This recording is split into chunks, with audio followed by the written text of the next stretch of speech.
क्या वाकई में जिन होते हैं? मुस्लिम अगर उसको लेके देखा जाए तो जिन को सबसे ज्यादा पावरफुल माना जाता ब्रह्म राक्षस किसी एक जगह की, किसी एक प्लेस की रक्षा करता है, तो है क्या ये? है। ब्रह्म राक्षस में क्या होता है कि जैसे आप जिस टाइम मरे उस टाइम आपकी क्या चीजें बाकी बची थी। हम यहाँ पे अगर बात करें कि कुछ जगहें वाकई में हॉन्टेड मान ली जाती हैं, वहाँ पे कुछ लोग ऐसे एक्सपीरियंसेस करते हैं, अगर आप कुछ शेयर करना चाहें तो।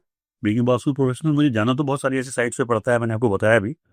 और लेकिन इनका जो एक सिस्टम होता है एनर्जीज का, हम्म। जरूरी नहीं है कि हर निगेटिव एनर्जी आपको परेशान करे।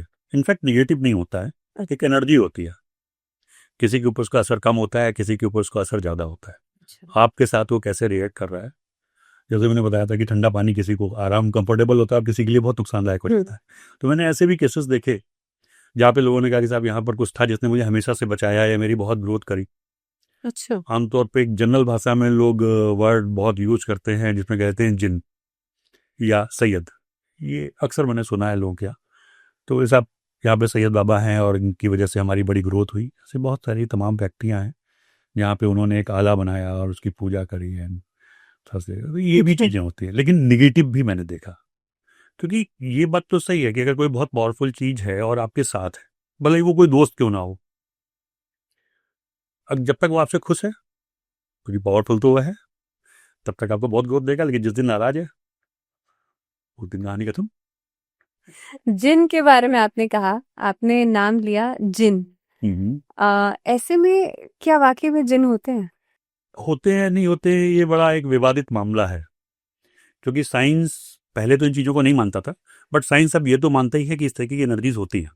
अच्छा। अब बात आती है नाम देने की, कि जिन है या प्रेत है या जो भी है, इस टाइप की चीज़ें। जितना हम साइंटिफिकली अगर इसको डिफाइन करें, हम लोगों की एक इंडेक्सिंग होती है 6, 7, 8, 9 करके। तो जितनी ज़्यादा एनर्जी इंडेक्सिंग वहाँ की बढ़ती चली जाती है, उतना ज़्यादा वहाँ मौजूद एनर्जी की पावर बढ़ती जाती है वास्तु के हिसाब से। जैसे हम लोग 6 को अगर, क्योंकि मैं बात को थोड़ा सा अलग से समझाने के लिए बोल रहा था, जैसे जो 6 नंबर की इंडेक्सिंग हम लोग लेके चलते हैं कि इसका मतलब देयर इज समथिंग अच्छा। जिसे आप देख नहीं सकते, बट आपको कुछ चीज़ें ऐसी लगेंगी जो बड़ी सस्पिशियस टाइप की होंगी। जैसे कई बार चीज़ों का मिसप्लेस होना और वापस से मिल जाना। होता क्या है कि आप सामने कोई चीज़ रखी है, आप गए, जैसे छोटी सी चीज़ की रिंग है या कोई फाइल है या कोई सामान आपने रखा और उसके बाद आप उसको गए, आपको नहीं मिल रही है वो। दूसरा बंदा आएगा, बोले यार सामने तो रखी तो दिखाई क्यों नहीं पड़ती, और ये अक्सर कॉमन होता है। तो इस टाइप की चीज़ें होती है, वो 6 इंडेक्स के आसपास के होते हैं। लोग इसको कई बार मेमोरी इशू मान लेते हैं, ये मान लेते हैं कि यार ऐसे ही किसी और ने उठा के रख दिया होगा। तो वो कन्फ्यूजन क्रिएट होते हैं और टेंशन आते हैं। लेकिन इसी को हम थोड़ा सा और डीपली चले जाएं, जब वो 6 से 6.25 तक आ जाती है चीज़ें, तब वहम जैसी स्थितियां पैदा होती हैं। कई बार हम लोग होते हैं ना कि यार कोई पीछे खड़ा है, देखा तो कोई नहीं है। अक्सर मैं लोगों से ऐसा सुनता हूँ और लगभग सबके कहीं ना कहीं इस तरीके के एक्सपीरियंस होते ही हैं कि ऐसा हुआ या इस टाइप की चीज़ हुई। तो अगर वहाँ पे प्रेजेंस है, 6.25 का मतलब देयर इज प्रेजेंस। यहाँ पे मैं वहम की बात ही नहीं कर रहा हूँ। अच्छा। तो अगर वहाँ पे प्रेजेंस है तो आपको सिर्फ ऐसा लगेगा something is moving around, but आप उसको देख नहीं सकते। तो ये अचानक से फील होती है। अगेन जब हम जाते हैं 6.5 पे, 6.5 पे जाकर के क्या होता है कि वो प्रेजेंस हमको महसूस होने लगती है। लाइक मैं यहाँ बैठा हूँ, साइड से कोई बैठा है, जो आप देखेंगे तो बस एक हल्का सा आपको ब्लड सा एहसास होगा, बट उससे ज़्यादा कुछ नहीं। बट 6.75 तक आते आते ये स्थितियाँ एकदम बदल जाती हैं। आपको ब्लड इमेज सामने दिखती है। अच्छा। आपको लगेगा कि देयर इज समथिंग जिसको आप पहचान नहीं पा रहे हो। ओके। तो ये इंडेक्सिंग होती है। But 7 one of the most dangerous. 7 पे आने के बाद वो जो चीज़ें हैं उनको आप पहचान सकते हो।